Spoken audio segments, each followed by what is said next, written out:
Okay guys, today I'm going to show you a little trick that we've been using for rounding lately. One thing we like to do is to tell a little story that goes along with our number. And this story is about two people that are pretty well known. We have Dennis and Mr. Wilson. So the story goes like this. Dennis goes up to Mr. Wilson's house. Dennis is over here on the porch and he knocks on Mr. Wilson's door and he says, Mr. Wilson, may I come in? And Mr. Wilson says, why, sure, Dennis, if you're 5 or older. So we look on the porch, and unfortunately, Dennis is only 3. He is not 5 or older. So if we write what we call our boundary numbers up in the top corners, those are the two 10s that this number is in between on a number line. We know if we look on a number line, we've got 10, 20, 30, 40, 23 would fall in between 20 and 30. So we've got to decide, are we going to round up because it's closer to 30 or down because it's closer to 20? Well, that's when Mr. Wilson and Dennis come into play. So we've already established that Dennis is only 3 years old. He is not old enough to go into Mr. Wilson's party, so he has to leave. And when he leaves, he did not get to go into the party, so he had to go back down to 20. So we tell the fun story to kind of get everybody started, but we try to get away from that because what we really want to understand is not about Dennis and Mr. Wilson. We really want to understand why we're rounding to a certain place. So we'll do another number. So I always still tell everybody, well, make sure you draw your porch in your house. Even if we don't do the Mr. Wilson story anymore, we still draw our porch in our house. So we're rounding to the tens place. So that's why our house goes around the tens place. You always want to put the house or the box around the place that you're rounding to. So if we've got 41, the way we remember our box numbers is we write the number, our boundary numbers, we write the number that's in the box first, and then we're going by tens, so we go up 10. We look on the porch and we say, okay, so it's a 1, it's not 5 or more, so it's going to round down to 40. So if we're doing another example, we're going to put our box around the tens place. Check your porch, you've got a 7. So 67 is between 60 and 70.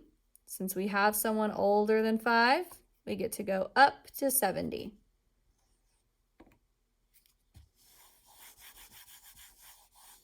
Now, it still works even if you're using a number that is greater than 10. So we would still put our box or our house on the tens place. Now what I always like to say is this guy is already at the party. Just because Dennis came knocking does not mean that Mr. Wilson is going to kick this guy out. So he's going to stay whether Dennis gets to come in or not. So we're going to write that number. Then we're going to write our box number. Then we're going to fill it in with zeros. Everybody always loves singing it that way. Now we're still rounding to tens, so we're still going to only go up by 10. So 155 is between 150 and 160. If I look on the porch, I see that we have a 5, and that is 5 or older, so we get to round up to 160 because it's closer.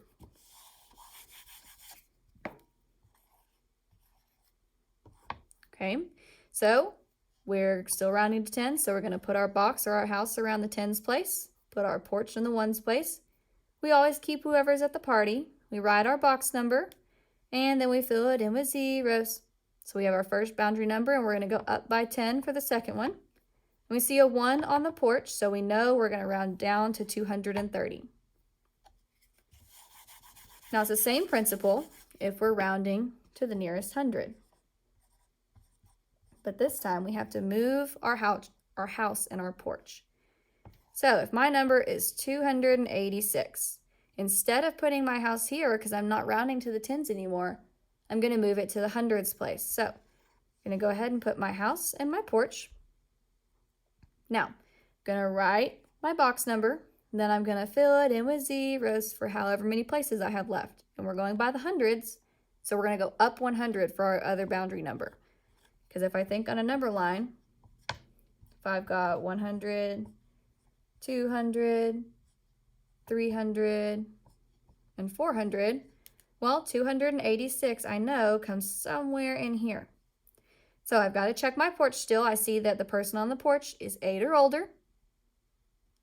So that fits my 5 or older rule. And so that means I get to round up to 300.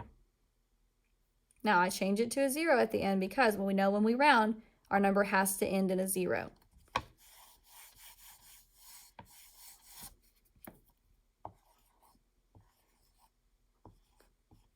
Okay, sometimes it gets a little bit tricky if we get to one of these because we always want to put our box on our porch, but then we see 900, oh, but we have to go up by 100 and that bumps us to 1,000. You're right, you're not wrong. Don't change your answer. It goes up to 1,000. Just keep doing what you're doing. So we look on our porch and we see an 8. That is 5 or more, so we still get to round up. Yes, it says round to the nearest 100. That is the nearest 100 if you're looking on a number line, so you're still right.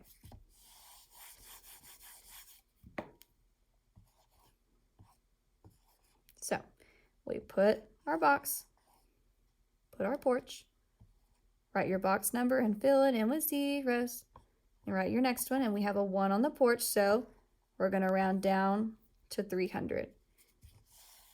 Now sometimes we get a little bit tripped up if we're supposed to be rounding to the nearest 100 and we have a number like this. Don't freak out.